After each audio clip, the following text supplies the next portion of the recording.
Hello and welcome to my YouTube channel. My name is Nafula. If you've not subscribed to my channel, I highly recommend that you subscribe. But if you've already subscribed to my channel, I just want to say thank you for subscribing and thank you for watching my videos.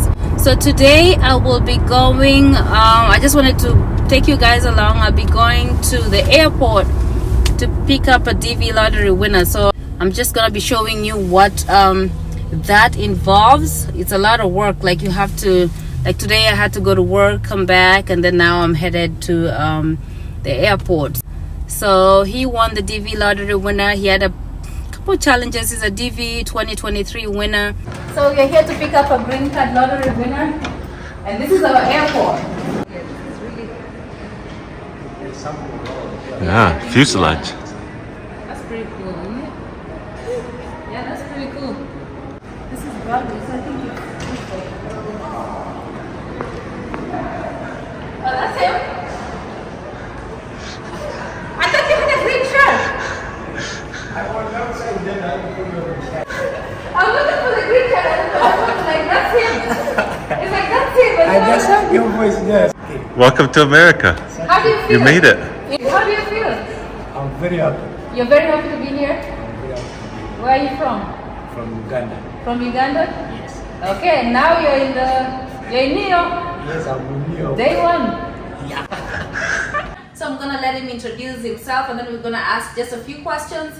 So welcome to my show today. Can you please introduce yourself? Thank you for this opportunity given to me. My name is Geoffrey, a DV 2023 winner from Kampala, Uganda. I'm so honored to be here for this interview. Thank you. Stay tuned and keep watching. Okay, thank you. So he showed up, like he came in yesterday. So literally this is the first day in America. He just spent one night in America. And I'm like, you know what, you need to do the interview the next day. So how do you feel about being in America, Geoffrey? Well, I'm so happy.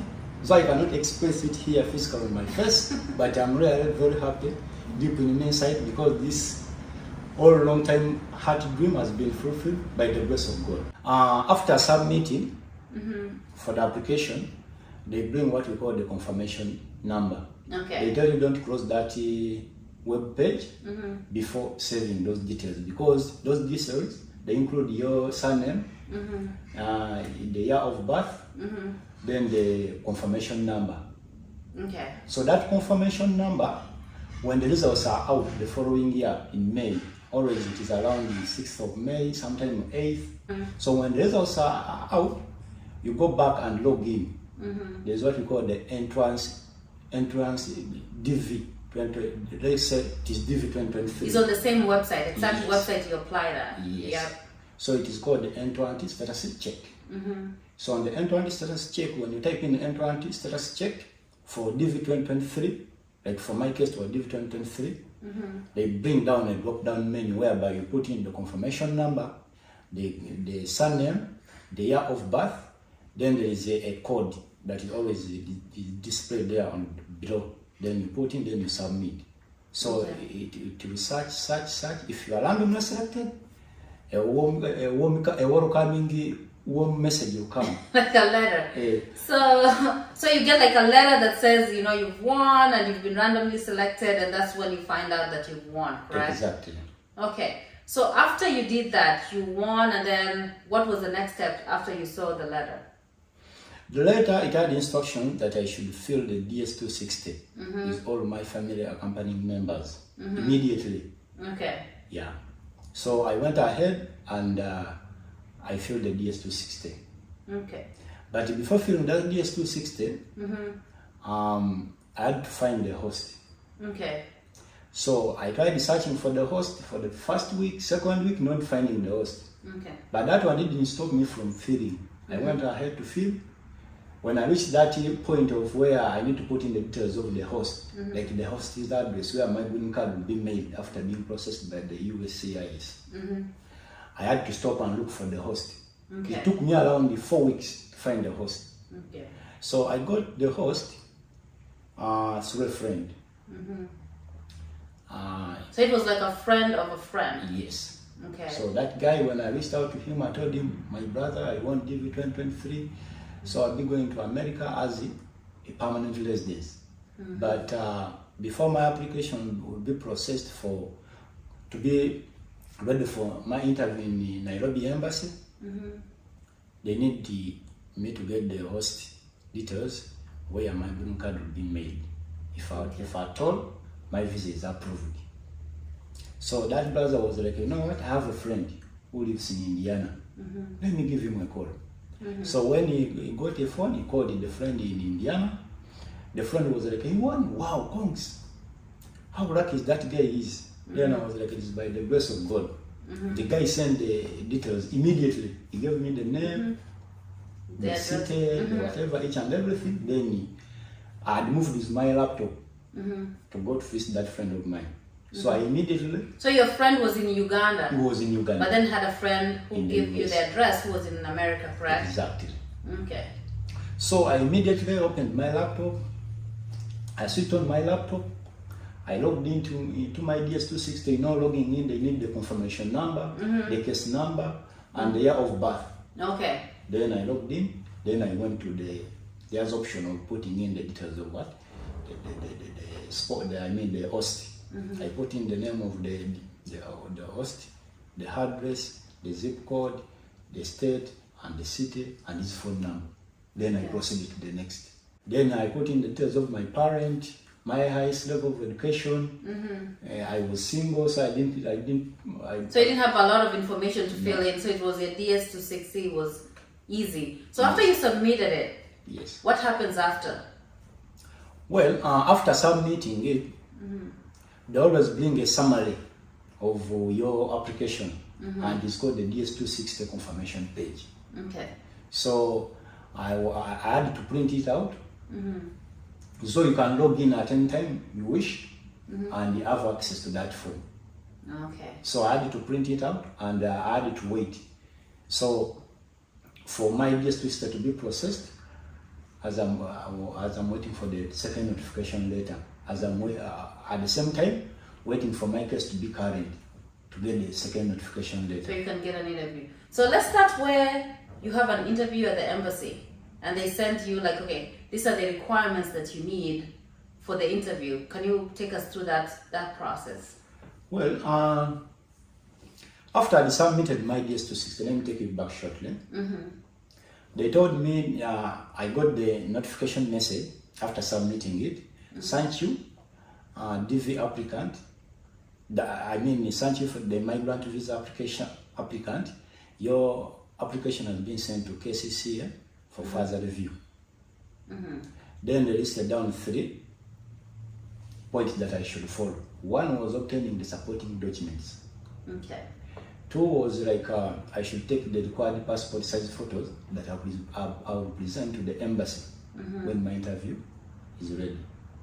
Then the third one, I think the third one I've forgotten, but there are 3 when you submit. Okay. There are 3 points they highlight that you should do, consider at that time. Okay. Seriously. So I went ahead and applied for the birth certificate. I didn't have it because it's a supporting document. Okay. To confirm that I was really born on that particular date, which I filled in the form. Then I also went ahead to apply for the police clearance certificate. For the Ugandans, they apply through the website of the Uganda Police Force. Then you select the optional certificate of good conduct for immigrants. Okay. And apply for the certificate of good conduct, it comes 2 in 1. The certificate of good conduct and the police clearance certificate. So when I applied for that, I went and made the payments. For the birth certificate, Ugandans, you pay 5,000 in any bank. Then you take that payment receipt with the details of your birth notification record from the hospital where you were born, and the details of your parent can be either the national ID of your parent, you get a photocopy, and the national ID of your dad, you get a photocopy, and also your national ID. You take a photocopy with that payment, you stack them together, you take them to the National Identification Regulation Authority at one of their offices. If you're in Kampala, you go to Kororo. If you're in any part of the country, you go the National Identification and Regulation Authority of Uganda abbreviated as NILA. It has offices at every part of the country. Okay. Yes. So you go and you process your birth certificate. Then for the police clearance certificate, as well as the certificate of good conduct, I paid 76,000 Ugandan shilling. Okay. You can pay it in any bank. Then you get that payment reference. You go with it, together with your passport or a national ID. You go with it at the Nakuru Biometric Center, but you go there after booking the appointment. Okay. Like after making the payment for the certificate of good conduct, you go back to the website of the Uganda Police Force. Oh, to make an appointment to that office. Exactly. Okay. Okay. So you pick a date. When you pick a date, they will send you a notification message via mail that your appointment then for biometric fingerprint taking, it is on such and such and date at this time. So you keep time following that notification. So upon your date of appointment, you take your national ID, the payment reference, and the printout of the application that you shall have filed on their website. You print it out and you go with it. Okay. Plus 2 passport size photos of Ugandan size. Not American size. You can take either American size or Ugandan size. There's no problem. You go with 2 passport size photos, the printout of your application, the payment reference, receipt, and also your identity card or a passport. Then you go for the fingerprints. Okay. So after taking your fingerprints, it takes like 1 week. Your certificate will be out for pickup. Okay. And it is valid for 6 months. 6 months. So now you have your birth certificate, you have your certificate, police clearance. Yes. What else did you need? As far as my part was concerned, I was done with the documents which they wanted. Okay. So now you're scheduled for the interview. So what other documents did you need to gather before your interview? Well, I had to get the affidavit of support, Okay. the tax returns, and the identity card of the person who's going to sponsor me. And the sponsor is not the host. Or the host can serve both. So you can have somebody who's a host and also a sponsor. Yes. And you can have somebody who's a host, but then somebody else sponsors for you, for your affidavit of support. Exactly. So with the affidavit of support, you got an address, a friend of a friend found you a host. So did that host give you the affidavit of support, or how did that go? Well, that host did not give me the affidavit of support. Okay. Actually, what happened, when I talked to him about the issue of the affidavit of support, the tax returns, and identity card, he instead just disappointed me, told me, you know what, my brothers and neighbors is not just share personal information like that. Because it's personal information, like your taxes and everything. That's your social security number is there. So that's really personal information for people who live in the US. So it's not easy for somebody to just give it like that. Exactly. So from that point, I was somehow disappointed, but little did I know that it was a blessing in disguise. I had to kneel down and ask God. I told God, you are the one who chose me among the many millions of people who applied for this. Make a way for me. I kept on praying as time was going, reaching out different people to help me out, but many of them were turning me down. That one did not stop me continue praying hard. So how important is it affidavit of support at the embassy? Do you really need it, or is it optional when you go to the interview? As far as the US Embassy in Nairobi is concerned, it is a must requirement. So it's a must. Without it, you will not get a visa at Nairobi. So if you're scheduled for Nairobi interview, an interview in Nairobi, if they require for affidavit of support, it's a must that you obtain it. We've had another YouTuber who tells people like, oh, affidavit of support is not essential in Nairobi, but affidavit of support is a must. And you can ask people who've gone there and who did not have it, what happened to them. Pretty much they did not get a visa. There's another YouTuber, so he said something about affidavit of support. When I think he went on my website. He's a citizen here, so he's snooping on my website. So he's a gossiper, because what you have a citizenship, why are you going on my website? You don't need a green card, right? Yeah. But then he just probably troublemaking. But he went on my website and he saw like I was helping with affidavit of support, I was helping with hosting, and he did a video. And then he said, you know, I'm trying to scam people, I'm trying to make money out of people. But you know, like when he talks, when he says that, it boils down to somebody like Geoffrey, who like literally, he benefited from all that. So if I wasn't doing that to help African people, Geoffrey will not get an interview. He didn't know. Chance. Yep. So he didn't know anybody in the United States. Nobody will give him a affidavit of support. So if I didn't come in the picture, he will not be here. And even if we are hosting you and we are like, okay, you have to pay a certain amount of money, nobody's gonna host you in America for free. America is very expensive to live here. Yeah. So you can't just live with, okay, I'm gonna take 10 people, come, live, eat, and sleep for free. So the money that you put in is the money that will help you the first month. You come here like Geoffrey here, the whole month he won't have the social security number, he will not have his green card yet, he will not have anything. So he cannot work. So he'll have to stay in the house for the period of time until he gets all the documents. He needs something, he'll need to shower, he will need to go somewhere, you'll need a ride somewhere. So that money that you pay, it helps you do stuff like that, so that we don't have to reach out of our pocket to actually do stuff. We still do, but then at least you're contributing a little bit to your stay here. So Geoffrey, so how did you end up finding the affidavit of support? Well, as I kept on searching different people all over the world, through social media platforms like Facebook, Twitter, YouTube, to find someone who can help me with the affidavit of support, documents, tax return, and the identity cards as far as the sponsor is concerned, I came across the YouTube channel of nafulaconnect.com. So it is being run by Madame Nafula Sharin. So when I came across it, I found there a website whereby you can, the services where they were providing included hosting, providing the sponsor documents. So I had to put in my request by applying that I needed the hosting as well as the affidavit of support documents.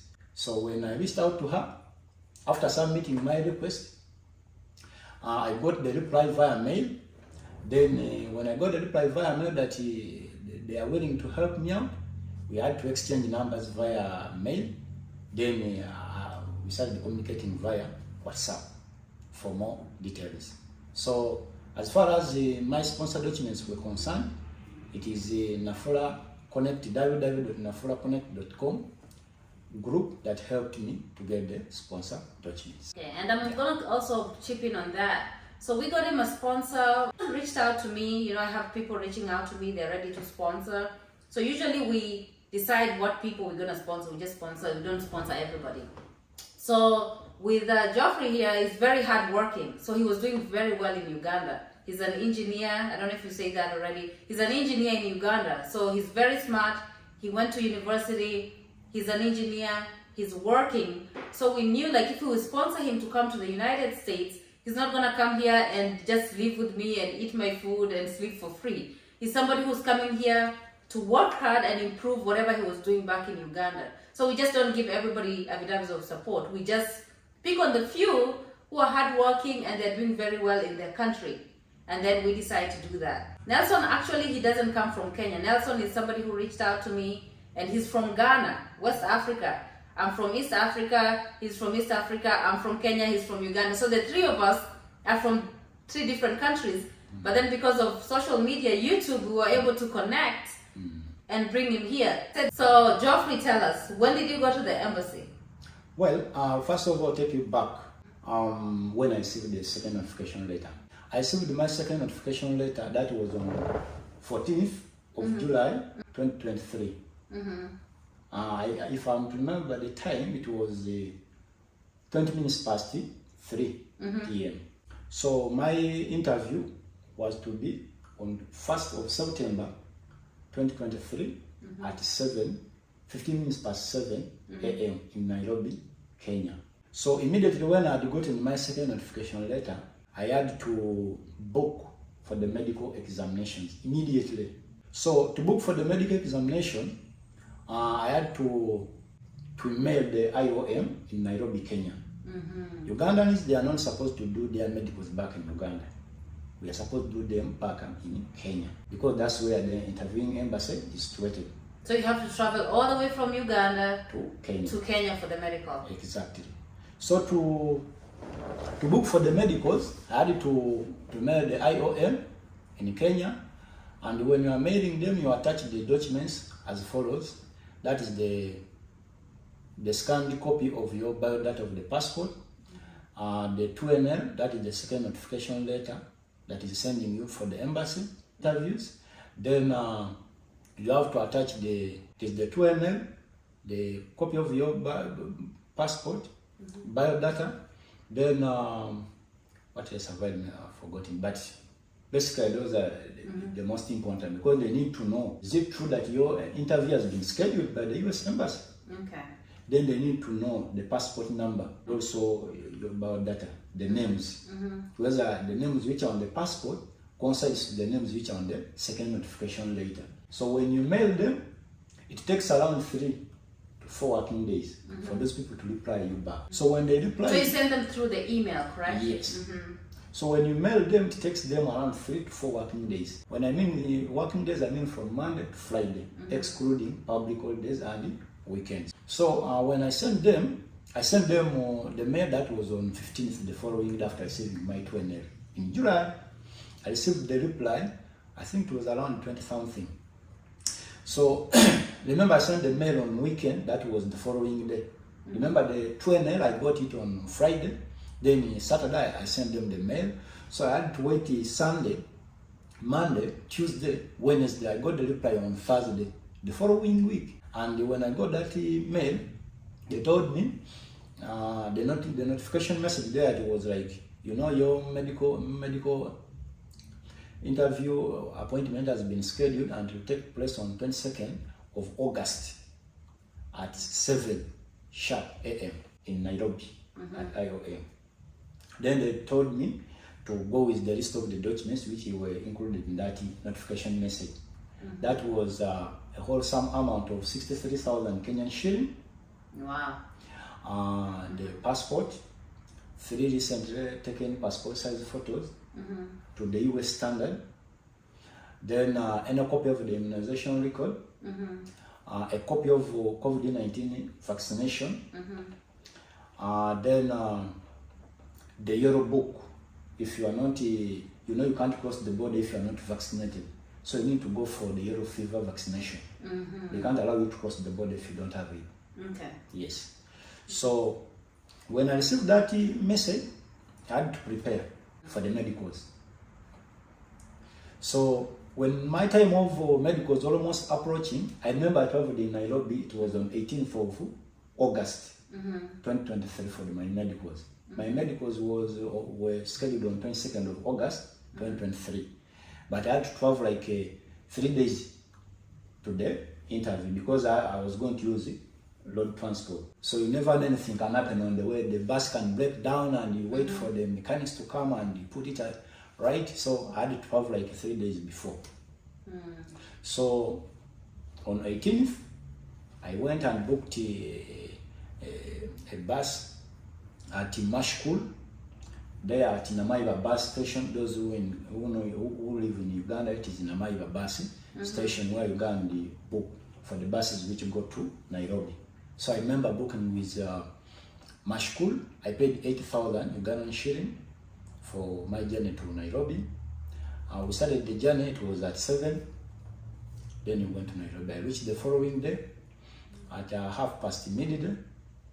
Then I had to move to where I was going to stay as I'm waiting for my medicals. I moved away from Nairobi and I went and stayed in Kiambu County in a town council called Ruiru. For those who live in Kenya, they know Ruiru. But for Ugandans, I stayed in a county called Kiambu County in a town council called Ruiru. The reason as why I went there because I was looking for cheap, affordable accommodation. Because where I was staying, I was paying 1,000 Kenyan shillings per day. Wow. But back in Nairobi, the minimum you can pay per day is 3,000 Kenyan shillings. Wow. And remember, my interview was on 1st of September 2023. So I did not want to travel back after my medical to go and wait for my interview back in Uganda, because anything could happen when I'm in Uganda. You know, anything can happen. You never know. They close the border and they stop you from going. And you remember your budget, it is not enough to cater for the flight to board direct from Entebbe International Airport to Jomo Kenyatta International Airport. So I had to stay in Nairobi, in Ruiru. When my date of medicals came, I went. I had booked for the transport fare via Uber app. I remember I paid 2,500 Kenyan shilling from Ruiru to IOM in Gigili, in United Nations Avenue, Nairobi, Kenya. So I went through my medicals successfully. Then I went back. So I stayed there in Ruiru, waiting.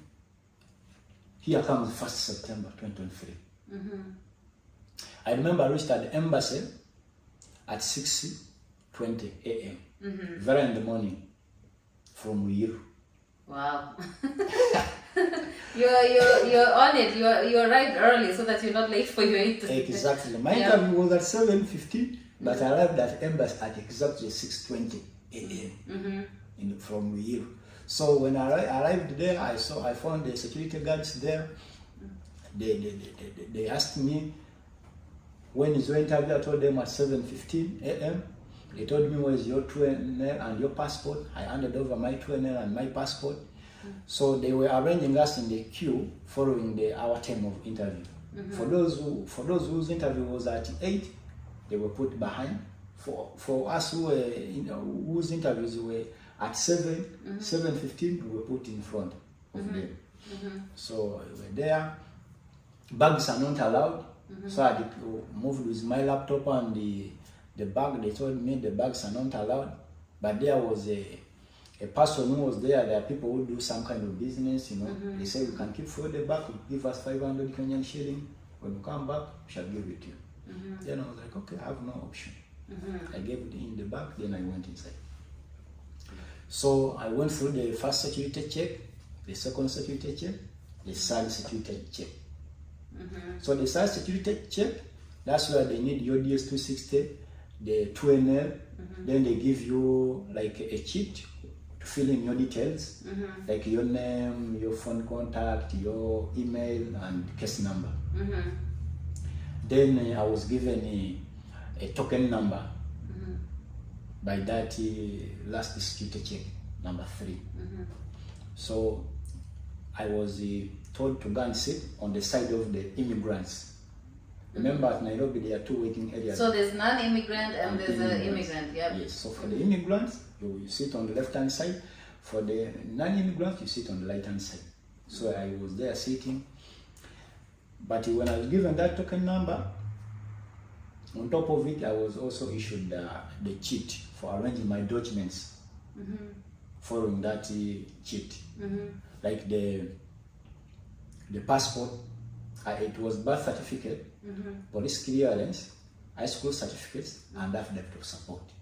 I should arrange the photocopies and originals in that manner. So I arranged them as I'm waiting for my token number to be called. So I waited. So when time came, they called my token number. Okay. I remember it was 010. Token number 010. Please proceed to counter number 9.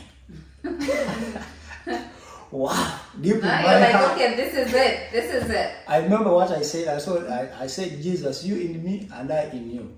Let's go and win. Then I marched. I was dressed in this center. I was in my blue suit. I entered the embassy. So I opened, I entered, I went to counter number 9. I found on counter number 9, there is a Kenyan lady. She told me, good morning, good morning. Please, may I have your documents? The photocopies and the originals, as per the arrangement that you found outside. I gave him my originals and the photocopies. I gave her my transcript for the degree in civil engineering. She told me, no, we don't need that one. We only need the high school. And for the high school in Ghana, here, what I was requested, they needed the senior 4 That is the ordinary certificate of education, photocopy. Then, but it should be colored. All the photocopy should be colored, not black and white. The Uganda Advanced Certificate of Education, that is the senior 6. Okay. So that's for the documents of my high school. Then the sponsored documents, affidavit of support, the tax return, and the identity card of my sponsor. Then the birth certificate, photocopy. Then also the police clearance, photocopy. I handed them over. Then I also handed over the originals. So she went through the documents. She's asking me, you are Geoffrey? Then I told her, yes, madam, I'm Geoffrey. Are you married? I said, no. Do you have kids? I said, no. Have you ever been on the wrong side of the law? I said, no. Then she was like, okay. Then I remember I told her, madam, I'm changing my host. Because by that time, the other host disappointed me in the first place by telling me, you know, I cannot give you the sponsor documents, even, you know, hosting it will not be some or his, I'm having some financial difficulty, blah, blah, you know. So by that time of the interview, my little interview, visa interview, I'd gotten the host. None other than the nafulaconnect.com people. They were my host. So I told the madam, you know what, I'm changing the host. She told me, okay, that was there's no problem. You have the details? Then I gave her the details. So I proceeded. So she was like, okay, we have this payment reference sheet. You proceed to counter number 10 and make the payment. Do you have a credit card or cash? Or Kenyan shilling? And I told her I have cash. Dollars, Kenyan shilling. I told her I have cash, dollars. I bought my dollars in Ruiru before I moved to Nairobi. Because there's no any near bank around there. And you know, you can't go inside them and say, then you move out. To go and change, blah, change the currency. Maybe for the Ugandans, the trick I can give you about to carrying money to Nairobi, because you'll be moving a lot of money. It is better for those who have Equity Bank, because Equity Bank originates from Kenya, and it is all over. In every town in Kenya, there is Equity Bank. Okay. So I had to open up an account in Equity Bank, is where I put my money. So I could not move with the cash in my bag, So for the interviews, I just went to Equity Bank, then I bought dollars. They just deducted my money from the account, then they gave me dollars. So I had to proceed with dollars. That's a good thing that, you know, some people are aware, because sometimes people just go around with money, because if somebody takes it and steals your stuff, then you lose all the money. Yeah, you lose the opportunity of the leave if they steal the bag, and that's where all the documents, you lose the money. The documents and everything gone. Yeah, and your interview is on the 1st of September, you don't have time. You get. So I proceeded to counter number 10. I paid. They gave me the payment receipt. Then the lady, she told me, you know what? You go and wait from outside. We are going to call you for the real actual interview. Is the consular to call you. I moved out. I moved out after submitting. Remember, I submitted the originals and the photocopies. They are verifying them. And I'm done with making the payment. So they told me to move out for as I'm waiting for the actual interview. So I moved out. I went and sat on the side of the immigrants. I was there waiting. I went around for 3 minutes. They told me, they just called me by name. For submitting the documents, they don't call you by name. Yeah, now you're but for the interview. They're like, Geoffrey? Hey, so Geoffrey, please proceed to counter number 6. I said, wow, Jesus, you in me and I in you, let's go and win. So I entered. I found there a lady. She greeted me, good morning, good morning. Wow, you're going to take the oath and tell me each and everything that you are going to say is right and truthful of your knowledge. Well, after taking the oath, the consular started asking me, yes, what is your full name? That was my first question. I answered. Are you married? I said no. Do you have kids? I said no. Have you ever been on the wrong side of the law? I said no. But remember, I'm answering all these questions. Each question she answers, she asks me, and I give her the answer. She looks on the first computer and the second computer. They were like, for, are you married? I said no. She looked on the first computer and the second computer. They were just, the one was up, the other one was down. So maybe, I don't know what. Maybe the first one is like your original DV lottery application. Yes. The second one probably has your information about the DS260 to see if they match. So each answer you could do at out. She looks on the first computer, second computer. Okay, take you back. What is your full name? I answered. Well, are you married? I said no. Do you have kids? I said no. Have you ever been on the wrong side of the law? I said no. What is your highest level of education? I told her university degree. She looked on the first computer, second computer. That was the trend. Then she told me, when did you finish your university degree? I told her at 1st May 2021. Then she told me, when did you join the university? I told her on 21st of August 2021. What is the name of the university which you attended, your degree? I told her Kampala International University. Then she was like, okay. What do you do for a living? I told her I'm an engineer. Where do you work? I told her the company. Then she was like, okay. When did you ever be in the last serious relationship? That one I didn't get it clear. The English was too much for you. I said, I beg your pardon. When did you ever be in a serious relationship? I said, I beg your pardon. I remember I said, I beg your pardon 2 times. Yeah, because it's important that if you don't understand the question, don't answer a question that you don't know the answer or you didn't understand the question. You have to make sure you clarify, understand first, even if you ask 10 times before you answer. They'll repeat the question. So the 3rd time when I asked her, she amplified the voice. When did you ever be in your last serious relationship? I told her, no, madam, I'm not in any serious relationship. Then she was like, what occupation do you intend to do when you reach in the United States? I told her engineering. Then she looked back on the computer. Because this is what I filled in the DS260. Then she said, okay, congratulations, I've approved your visa. I'll work with DHL in 1 week's time, you'll get your visa. Then I said, oh, thank you so much. You're like, oh, now that's it. Yes. I remember you messaging me, and probably I'm sleeping, and you're like, yeah, I got all this, and I'm like, oh. And I was telling, we have a team, so I was telling them about, all the applicants, and I'm like, Geoffrey is something else, because he will message you, make sure he follows up, he keeps in touch, like everything he does, you go to the embassy, you submit everything, you tell me everything, and I'm like, oh, I know you are anxious, you don't know if you're going to make it or not. So that was a really good thing, because now I can't forget about you, because there's a lot of people looking for a bit of support. So sometimes some fall through the cracks. I'm like, I forgot they're going to the embassy. But then you, every day you're over there, you're like, hey, madam, good morning. I'm like, oh, it's Geoffrey again. So that's a good thing. That's a positive thing. If you're a go-getter, like if you're like that even in America, you'll get far. Because you're a pusher. You're like, okay, I'm going to make sure like I get this. I apply for a job. I follow up. I make sure I submit everything that they need. That's a good attribute to have in the United States. You'll go far with that. So now you're here. Yeah, I'm here. Now you're here in the United States, and then he arrived. I'm like, you know what? This is it. It's just like, okay, it's not, people think you come in America and it's like, I don't know what.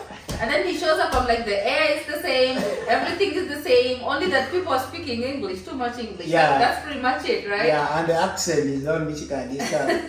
It's a little bit, but then, now this is the first day, so we'll be keeping tabs on you, interviews to see how you're doing. Yeah. Because we have other people, like Juma was on the show, we're going to meet him today. He was on the show last week, he's been here like 3 months, there's somebody who's been here 4 months, and you a day old. So they'll give you tips on what they did, job-wise, how are they doing to survive, so that will be helpful. Okay? Yeah. So, what is the last thing? What do you want to tell everybody? Well, what I can tell people over there who are watching us is that have confidence in yourself and be well prepared. DV lottery is the easiest interview if you want to come to the US. As long as you are well prepared. And you don't lie. A lot of things. Don't lie. American lie. people, they hate people who lie. If you say you're not married, keep that. Don't say I'm not married, then on the other side you say that I'm married. I'm married. You'll be creating problems. for Yep, yourself. yep. So make sure the consistency from your application to your DS2. There's some things that you can change, like if you spell your name wrong, or maybe there's something that you put the wrong year of like something, you can change. But something like marriage, wrong eligibility, like saying something that, or maybe you say you have high school, you don't have high school. Things like that, that's an automatic visa denial. So we have things that sometimes you can make corrections and it's okay, acceptable, but there's some, like if you make correction, automatic denial. Exactly. Thank you so much for being on the show, and welcome to America. Thank you so much. Usually sometimes something looks so big, and then when you get here in America, it's just another country. It looks different, people speak different, the culture is different, but it's just a part of the world, just like Uganda. So hopefully you make the best of it. Yeah, exactly. At least now my dream has been fulfilled by God. I thank the Almighty God, because who am I to be chosen amongst the millions of people? Yeah. I remember David 2023 was not easy. It was not easy. Millions of people applied. Only Millions of people applied. 56 something got the visa. So. And very many people were disappointed. Who am I with a high case number to get the 2ML? Yeah. And what was your case number? It was 30,731. Yeah, 30,000. And like, because he's from Africa, especially East Africa, and they interview in Kenya, so 30,000 is a high number in Kenya. But then in other embassies that are doing very well, 30,000 probably is not a high case number, because they got somebody with 50,000 a visa. Yeah. But then Nairobi embassy, yeah, they need to do a better job hopefully this year, because they kill so many people's dream. I had like somebody comment on my YouTube, they had like a case number of 42,000, which is not high. If they get 56,000 visas, the 42,000 will have gotten, they got their 2NL, but then the embassy, they canceled all the interviews, so she lost out on that, so that's sad. So thank you for being here. We'll interview again, and it was nice talking to you. Thank you so much. Okay.